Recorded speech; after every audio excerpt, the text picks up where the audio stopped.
नमस्कार, आप सभी का स्वागत है एडीजे न्यूज़ में।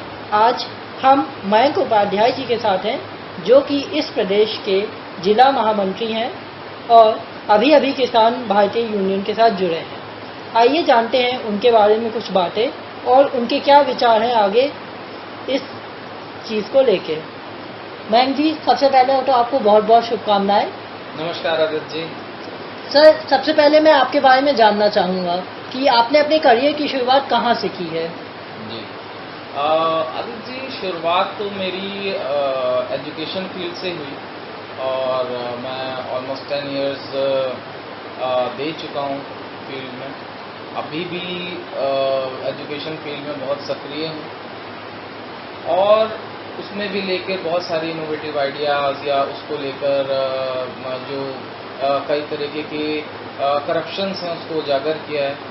और आपने लास्ट टाइम आपने हमको ये अभी फीस जो बढ़ोतरी है या फीस जो ले रहे हैं इस समय कोविड के समय, आपने हमको अपने डिबेट में बुलाया था, तो उसमें मैंने खुलकर अपनी राय रखी और सरकार की नीतियों में और ये जो प्राइवेट स्कूल्स हैं उनकी नीतियों को उजागर किया गया। उसके लिए भी हम आपको धन्यवाद देते हैं कि आप इस तरीके के डिबेट्स करते रहते हैं।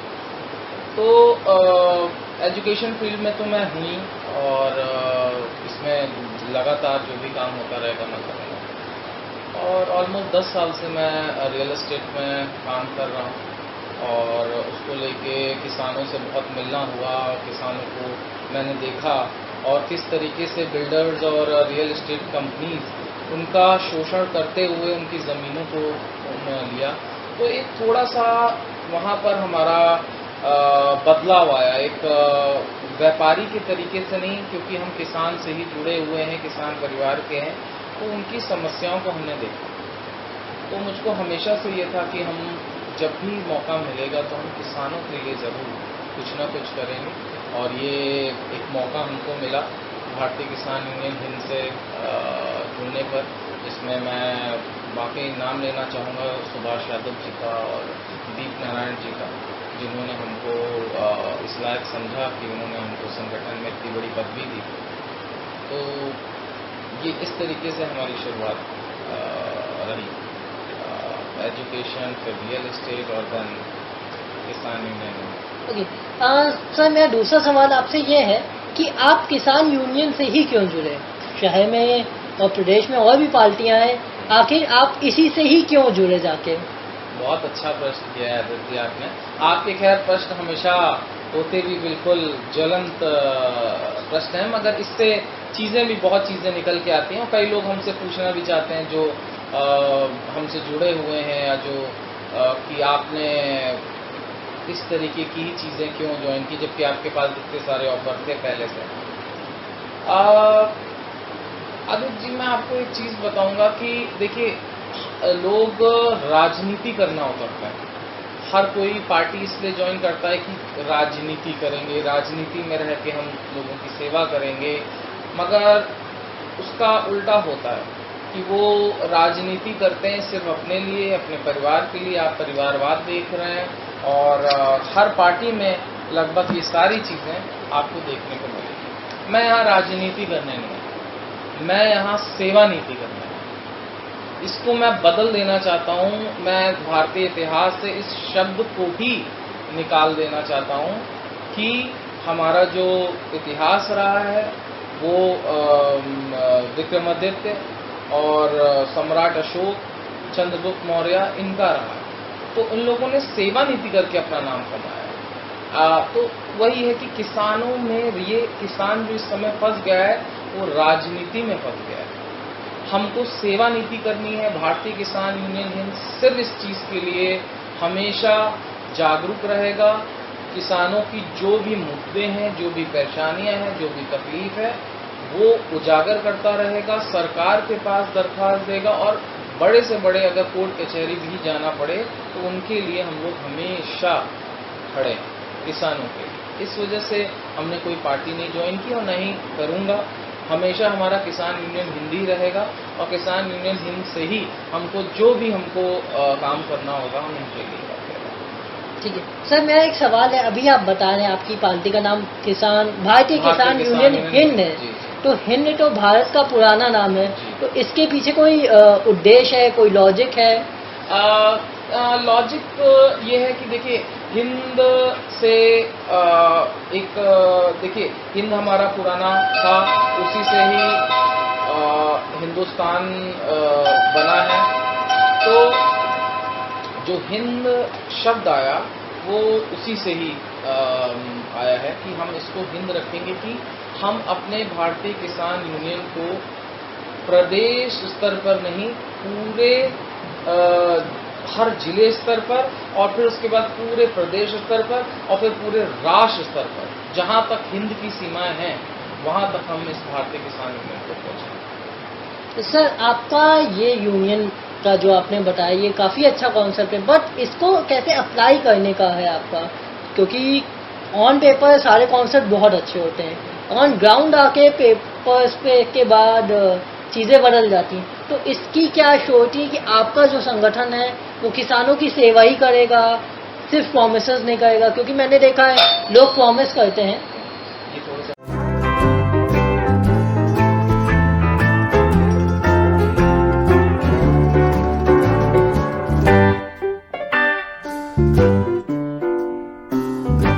मैंने जैसा कि देखा है कि लोग राजनीति करते हैं, इस पे वादे कर देते हैं इलेक्शन के टाइम पे कि हम आपके साथ ये करेंगे वो करेंगे, बाद में कोई वादा नहीं निभाते। तो इस बात पे कागजी नीतियां हैं ये सिर्फ, या आप अप्लाई करेंगे इसको? इसके बारे में आप बताएं। देखिए कागजी नीतियां आदित्य जी ये राजनीतिक पार्टियां करती हैं, ये खुद किसान, हम लोग खुद किसान ही हैं, उन्हीं में से उठकर आए।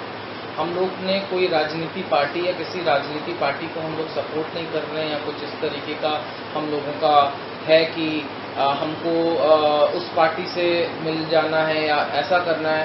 हम लोगों का ये जो संगठन बना है सिर्फ और सिर्फ किसानों के लिए बना है। किसान से डायरेक्ट किसान हमारे पास आएगा, अपने समस्याओं को बताएगा और हम लोग उसको ऊपर तक ले जाएंगे। हमारे यहाँ हमारे पूरे संगठन में बहुत सारे डॉक्टर्स हैं, हमारे पास एडवोकेट्स हैं, हमारे पास हर तरीके के जो ISPCS से रिलेटेड जितने हमारी शासन प्रशासन, मतलब ऑलमोस्ट हर तबके का लोग जुड़ा हुआ है। बहुत सारे मीडिया कर्मी हैं जो कि कहीं ना कहीं से वो किसान हैं। तो हम एक आम जनता, आम किसान को लेकर चल रहे हैं। तो यहाँ किसी तरीके की कोई राजनीति वाली बात नहीं है कि हम कागजी कार्रवाई कर देंगे या फिर इस तरीके से चीज़ें उसको फिर, क्योंकि सरकारें हैं वो कागजी नीति करती हैं। जो किसान ही है वो अपनी समस्या तो करेगा ही, क्योंकि हम लोगों का जो ताकत है वो हम लोगों का किसान है, हम लोगों का अपना संगठन। हम लोग साथ मिलकर काम करेंगे तो हम किसानों के लिए कुछ कर पाएंगे। आज आपने देखा कि ये लॉकडाउन के दौरान किसान कितना हमारा परेशान था। कोई सरकार, कोई भी किसी तरीके की राजनीतिक पार्टी आगे नहीं आई। हमारा भारतीय किसान यूनियन हिंद ने बहुत सारे काम किए हैं। गांव में जाकर जो लोग शहर से वापस गांव में आ गए उनको कैसे रोजगार देना है, उनको कैसे व्यवस्थित करना है, क्योंकि वो लोग 10-20 साल से शहरों में थे और आज वो वापस जब अपने गांव आते हैं तो उनको रोजगार चाहिए। तो भारतीय किसान यूनियन हिंद सिर्फ इसलिए काम करेगा कि जो लोग लौट कर आए हैं और जो पहले से हैं उनको कैसे रोजगार दिया जाए, जिससे हमारी कानून व्यवस्था, ये जो रोजगार की सबसे बड़ी समस्या है, इसको हम लोग हल कर सकें। अगर मैं गलत नहीं हूँ तो क्या आप किसान को स्वावलंबी बनाना चाहते हैं एक तरह से? जी जी जी बिल्कुल, हम यही चाहते हैं कि एक जो इंडिया है आज़ादी से पहले भी और अभी भी एक कृषि प्रधान देश है। हम लोग ये सिर्फ बोलते हैं, ये सिर्फ जितनी राजनीतिक पार्टी बोलती हैं कि हम कृषि प्रधान देश हैं, पर आप ये बताइए कि कृषि प्रधान देश के लिए आपने किया क्या? 70% जनता हमारी आज भी गांव में रह रही है, पर गांव में अभी पूरे तरीके से लाइट नहीं पहुंची है। आप सोलर की व्यवस्था करिए, आप सड़क की व्यवस्था करिए, चीज़ें चल रही है मगर उस रफ्तार से नहीं चल रही है जिस रफ्तार से होना चाहिए। इसीलिए किसान आत्महत्या कर रहा है। आप महाराष्ट्र का मामला देख लीजिए, आप अभी कल या परसों झांसी का मामला हुआ है, तो हर जगह किसान परेशान है। तो स्वावलंबी नहीं होगा, आत्मनिर्भर नहीं होगा, तो उसके पास और कोई चारा नहीं है। उसके पास अपने खेत हैं, मगर वो खेत में करने के लिए भी तो उसको पैसा चाहिए। पानी के लिए पैसा चाहिए, खाद के लिए पैसा चाहिए, बीज के लिए पैसा चाहिए, जुताई के लिए पैसा चाहिए, और जब ये सारी चीज फसल तैयार हो जाती है उसके बाद उसको बेचने के लिए एक बाजार चाहिए। तो हर एक जिले स्तर पे एक बहुत बड़ी मंडी होनी चाहिए, तहसील स्तर पे मंडी होनी चाहिए कि किसान को बहुत दूर ना जाना पड़े, वो अपना सामान वहीं से लेकर और मंडी में बेच सके और उसका गुजारा चल जाएगा। मगर इस तरीके की योजनाएं अभी हमारे पास हमको लगता नहीं है कि सरकारें इस पर इतना ज़्यादा गहन विचार करती हैं, और या करती हैं तो नीचे तक उसका लाभ नहीं होता। चलिए, मैं आपकी बात को मानता हूँ, लेकिन जहाँ तक मैंने देखा है कि जितनी बार भी इलेक्शंस होते हैं, जितनी बार भी कुछ होता है, सरकारें जो भी पार्टी आती है वो कहती है कि मैंने ये बाजार खोली। अभी आप अगर लखनऊ में ही बात करें तो रायबरेली रोड पे ही एक किसान मंडी है, लेकिन वो कई सालों से बंद है। तो इस पे क्या आप कहना चाहिए, इस चीज़ों पे आपके क्या प्लान्स हैं? जी जी जी, वो अभी जो किसान मंडी बंद है उसको इनिशिएटिव लिया गया था उसका खुलवाने का, मगर अभी वो पूरे तरीके से बनी नहीं। उसको मैं अब नए पदाधिकारी आए हैं भारतीय किसान यूनियन हिंद के अंदर, बहुत सारे डायनेमिक लोग हैं जो अब नए जुड़ रहे हैं, नए हमारे यंगस्टर जुड़ रहे हैं, तो वो इस काम को अपने हाथ में लेकर अब करेंगे। यही सारे काम है कि मंडी को खोलने से लेकर मंडी बनाने तक और किसान को वहां तक पहुंचाने तक का जिम्मा भारतीय किसान यूनियन हिंद का ही होगा। और जल्द से जल्द आप देखेंगे कि ये जो आप मानते हैं मोहनलालगंज वाली बात की, इसको हम लोग खुलवाकर और सुचारू रूप से इसको चलवाएंगे। अच्छा, तो सर मंडी खुल जाएगी, किसान वहाँ से आएगा, लेकिन आज भी हमारे देश में 80 से 85% बिचौलिया ले जाते हैं, उस पे भी क्या कुछ आपकी पार्टी करेगी? जी जी जी, बिल्कुल करेगी। भारतीय किसान यूनियन हिंद ने इस चीज़ को पहले दिन से अपने मुद्दों में उठाया है। मैंने संगठन में रहकर इस चीज़ को किया है कि किसान को डायरेक्ट अकाउंट में पैसा जाएगा, मंडी वो आएगा, या फिर मंडी में कई हम लोगों के संगठन के लोग रहेंगे जो कि मंडी से इनके खेत पे जाएंगे, वहीं उनकी कटाई हो जाएगी और वहीं पे उनको चेक मिल जाएगा। जिसको कैश चाहिए होगा कैश, मगर अकाउंट का ये रहता है कि अगर अकाउंट में तो कुछ दिन लग सकते हैं, इसमें 4 से 5 दिन, एक हफ्ता, मगर इसको बीच का ये जो नेटवर्क था इन लोगों का, कई लोगों का सिंडिकेट था, जो आपने बोला बिचौलिया थे, ये बहुत मोटा मुनाफा कमाते थे, वो हमको अपने किसानों को देना है, हमारे अपने अन्नदाता को देना है। तो ये जो बीच का मार्जिन जब हट जाएगा, डायरेक्ट मंडी और डायरेक्ट किसान जब जुड़ जाएगा हम लोगों के थ्रू, भारतीय किसान यूनियन हिंद के थ्रू, तो इन लोगों से ना कोई इन लोगों का शोषण कर पाएगा और मंडी में भी पर्याप्त चीजें रहेंगी, और ये जो डिमांड सप्लाई चेन होती है इसको हम लोग सुचारू रूप से चलाते हैं। लेकिन जहाँ तक मुझे पता है, आज भी कम से कम 75 से 80% किसानों के पास बैंक अकाउंट नहीं है। जनधन खाते खुलाए जा रहे हैं, लेकिन उसको ऐसे लोग खुला रहे हैं जिनको जरूरत नहीं है। तो इस पे क्या आप लोग करेंगे? जी, अब इसको हम लोगों ने ये जो नए जितने पदाधिकारी मुझको लेकर या और भी लोग जो बने हैं, इस पर काम चल रहा है, और हर हम लोगों ने शनिवार और रविवार को इस तरीके से बनाया है कि किसानों को बुलाया जाएगा, वो शनिवार और रविवार को हम लोगों के ऑफिस आएंगे, और वहीं पे ही जिनके ये आपके बैंक अकाउंट नहीं है, उनका सारा डॉक्यूमेंट लेके, आधार कार्ड या फिर उनके पास और किसान विकास पत्र रहता है, किसान पहचान पत्र रहता है, उसके थ्रू इनके अकाउंट खुलवाए जाएंगे जीरो अकाउंट से।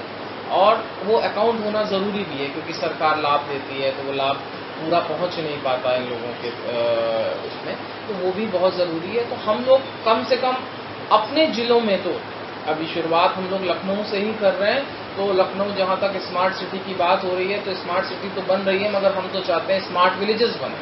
कितने आप सिटीज़ बनाएंगे?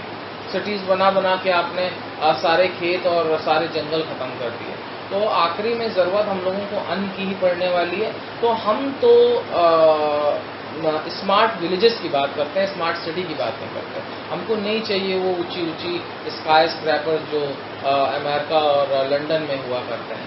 हमको खेत चाहिए जहाँ पे वो उग सके, जहाँ पर हर तरह की सब्जी, हर तरह का कैश क्रॉप, हर तरह के मेडिसिनल प्लांट्स। आज आप देखिए कि कोविड इतना फैला हुआ है और हर कोई क्या कह रहा है कि गिलोय खाइए, और गिलोय मार्केट में मिल नहीं रहा है क्योंकि गिलोय लोग करते ही नहीं थे। गिलोय की होती नहीं, उत्तराखंड वगैरह में होता है, आपको यहाँ ढूंढने से मिलेगा नहीं गिलोय। और पहले ज़माने में हम लोग जिस बैकग्राउंड से हैं, गिलोय तो ऐसे ही आंगन के पीछे हो जाया करती थी हम लोगों के यहाँ। कटीला सा वो रहता है, उसमें हल्का सा पदार्थ होता है, स्लिपरी सा, तो गिलोय तो ऐसे हो जाया करती थी तब। मगर आज जब ज़रूरत पड़ रही है तो आज किसी क्या है ही नहीं।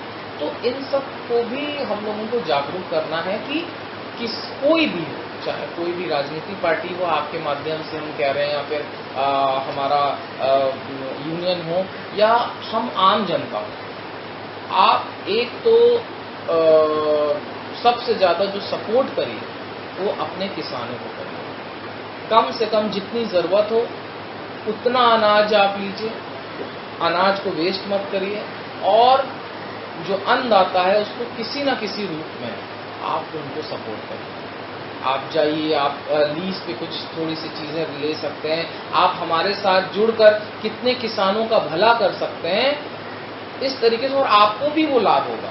आपको ऑर्गेनिक चीज़ें खाने को मिल जाएंगी, किसानों को एक आपके थ्रू एक अच्छी प्राइस मिल जाएगी, मार्केट प्राइस, जो कि एक तो गवर्नमेंट तय करती है, और एक मार्केट प्राइस में अगर वो लोग बेचते हैं तो वो थोड़ा सा ज़्यादा होता है। तो अगर हम लोग कुछ कॉर्पोरेट हाउसेस मिलकर या हमारे लखनऊ के कुछ व्यापारी मिलकर इस तरीके का इनिशिएटिव लें कि हम किसान को थ्रू या हमारे यूनियन के थ्रू हम किसानों की मदद करें, तो आपका भी लाभ है और किसानों का तो बहुत लाभ है।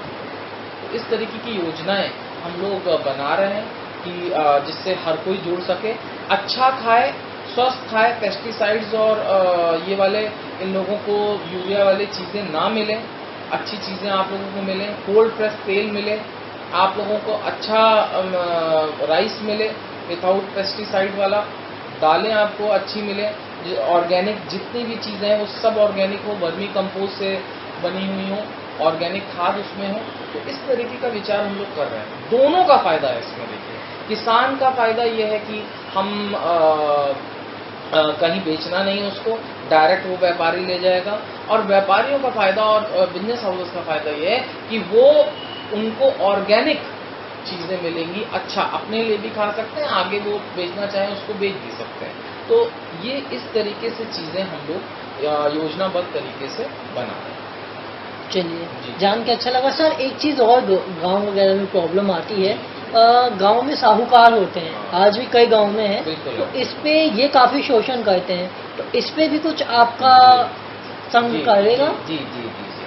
देखिए, मैंने ये भी चीज़ देखी है कि किसान जो है साहूकार के पास जाकर अपनी ज़मीन गिरवी रखवाता है, और साहूकार उस पर मोटा इंटरेस्ट लेता है, 2.5%, 3%, 4%, और धीरे धीरे होता क्या है कि अगर जिस साल उसके किसान का नुकसान हो गया, उसने उतना उसकी फसल ना हो पाई, उसको बेहद नुकसान होता है। एक तो फसल का नुकसान हुआ, दूसरा उसने जो पैसा उधार ले रखा था वो भी इंटरेस्ट लग के बहुत बढ़ गया।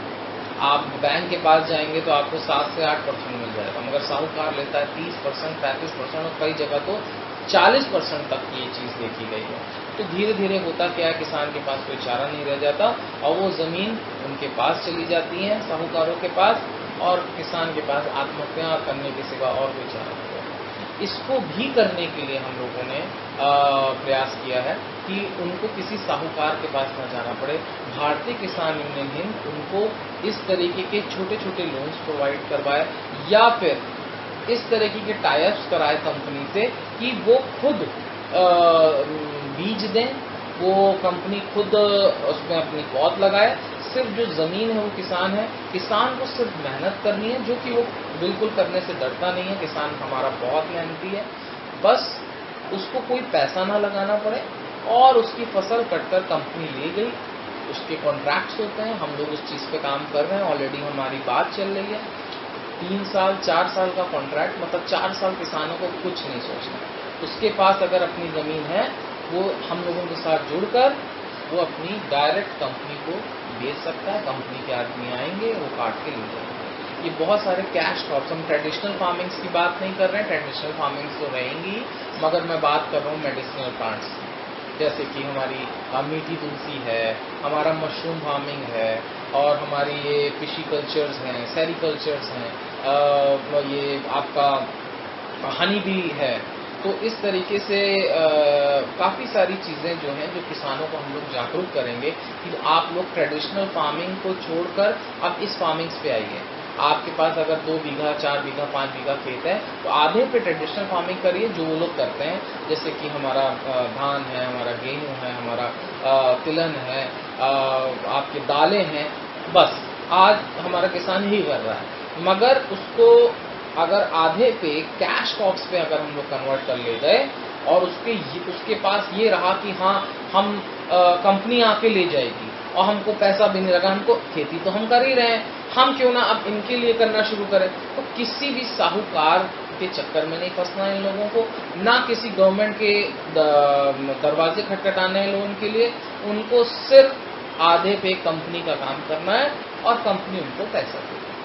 तो इस तरीके से बहुत सारा ये जो एक सिस्टमैटिक फ्लो आएगा किसानों की जिंदगी में, ये एक बहुत बड़ा एक लैंडमार्क बनेगा कि ऐसा काम भारतीय किसान यूनियन ने किया। तो इसी वजह से आपको खैर आप जानते हैं कि भारतीय किसान यूनियन इसी वजह से ऐसे लोगों को अपने साथ जोड़ रही है जो उसी बैकग्राउंड के हैं, जो समाज के लिए सोचते हैं, जो किसानों के लिए सोच है। तो बस इसी वजह से हम लोगों ने ये प्लान्स हम लोगों के बन रहे हैं। और ये जाहिर सी बात है, शुरू में तो सब कागजी कार्रवाई होती है, मगर हम आपको यकीन दिला रहे हैं, आप आगे आने वाले टाइम में देखेंगे भी, क्योंकि हर एक चीज़ एक कागज़ में तो लिखनी होती है, पर वही है वो कागज़ कब ज़मीन पर उतर आता है वो तभी पता चलता है। जैसे कि आप समझ लीजिए कि जब खेत जुतता है और उसमें कौन सी सीड पड़ी है लोगों को नहीं दिखता, सिर्फ यही होता है अरे भाई ये तो एक खेत जुता हुआ है, क्या लगा है आपको नहीं पता होगा। मगर जब उसकी फसलें बाहर ऊपर आ जाती हैं ज़मीन के और जब लहराती हैं, तब आपको पता होता है अरे भाई क्या सरसों की खेती हुई है, वाह भाई क्या धान हुआ है, तो तभी पता चलता है। तो अभी हम लोग उसी पे ही काम कर रहे हैं, नया संगठन है, तो इसी तरीके से किसानों की हम लोग मदद कर रहे हैं। चलिए, मुझे जान के बहुत खुशी हुई आप लोग ऐसा कर रहे हैं। अब मेरा जो लास्ट सवाल है आपसे कि इस संगठन के जुड़ने का प्रेरणा आपको किसने दी? जैसी बात है, हर चीज़ का एक इंस्पिरेशन होता है। जी जी जी, इंस्पिरेशन तो देखिए हमारे दादाजी हैं, वो किसान फैमिली से रहे। हम लोग बेसिकली सुल्तानपुर के हैं और बहुत गरीब किसान फैमिली से रहे और बहुत बड़ा परिवार था, मगर उसमें से उन्होंने मेहनत करके पहले सुल्तानपुर के पहले PCSJ बने, उन्होंने क्वालिफाइड किया, जस्टिस चंद्रशेखर उपाध्याय। तो हमारी जो इंस्पिरेशन है वो हमारे दादाजी हैं और उन्होंने हमेशा हम लोगों को आजकल मैं बहुत उस चीज़ को मिस करता हूँ और अपने अंदर भी मिस करता हूँ। मैं समर वेकेशन में हम लोग अपने बच्चों को बाहर ले जाते हैं, थाईलैंड ले जाते हैं, दुबई ले जाते हैं, इधर ले जाते हैं। बच्चों में वो क्रेज़ है, वो ग्लैमर है, मगर कोई भी बच्चा को अपने गांव नहीं ले जाता। हम लोगों के अंदर यही बीज पड़े थे कि दादाजी ने ये बीज डाला। उस समय हमको भी लगता था कि ये क्यों गांव उठा के ले जाते हैं, ना लाइट आती है ना कुछ होता है, हमको उसी तरीके से रूटीन में रहना पड़ता था। 4 बजे उठना, 5 बजे तक तैयार हो जाना, 6 बजे तक खेत में जाना, और मतलब एंजॉय ज़रूर करते थे, मगर कहीं ना कहीं शहर वाली जो लाइफ थी उसको मिस करते थे। मगर आज उस चीज़ का हमको बहुत खुशी है कि उस समय दादाजी हमारे अंदर वो बीज डाल रहे थे कि गांव से जुड़े रहो, गांव की समस्या, गांव के लोग, क्योंकि अल्टीमेटली आप कहीं भी दुनिया में चले जाएं, आपको खाना तो यही है। आप हीरे मोती सॉफ्टवेयर हार्डवेयर नहीं खा सकते, चाहे जितनी बड़ी कंपनीज हो, आपको खाना तो अन्न। तो वो खेत में भी ले जाते थे, वो हमको बहुत ही मिट्टी से जोड़ के चलते थे और हमेशा बताते रहते थे कि कभी भी मौका आए, कभी भी इस तरीके की जीवन आपको अगर इस तरीके से दे रहा है तो आप उसका एक तरीके से कर्ज हो जाता है, तो आप इनका कर्ज उतारिए। किसानों को मुद्दे को लेकर उनकी मदद कर कर, उनके साथ जुड़कर ये सारी चीज़ें करिए। तो इसी वजह से तो हम दादाजी को खैर आपके थ्रू हम प्रणाम भी करते हैं और उनको बहुत धन्यवाद भी करते हैं। आज भी वो हमारे लिए मोटिवेशन का काम करते हैं कि उन्होंने किस तरीके से शहर में रहकर भी एक इतनी बड़ी पोस्ट पे होकर भी वो हमेशा किसानों के लिए एक सॉफ्ट हार्ट रखते थे। खुद भी किसान फैमिली के थे, मगर उतना कर नहीं पाए क्योंकि एक शहर की वातावरण में फंसकर, तो उनको हमेशा इस चीज़ का खेद रहता था कि हम शहर आ गए, कुछ कर नहीं पा रहे हैं किसानों के लिए जिस तरीके से करना चाहिए। तो अगर इस तरीके का कोई रहे घर पे जो किसानों के मुद्दे को उठा सके, तो शायद उन्हीं के आशीर्वाद है जो कि हम आज इस यहाँ पर हैं। तो यही चीज़ मैं कहना चाहूँगा। चलिए, जान के बहुत खुशी हुई सर। और इसी के साथ मैं ये भी कहना चाहूँगा कि अन्नदाता तो हमारे किसान है, बात एकदम सही है। और ये जान के भी अच्छा लग रहा है कि आप लोग इतना कुछ करना चाहते हैं। हम पूरी शुभकामनाएं आपको देते हैं और दुआ करेंगे कि आप लोग इस चीज़ को अप्लाई कर पाएँ और आपको ज़रूर सक्सेस मिले। इसी के साथ धन्यवाद sir. Thank you so much Aditi ji.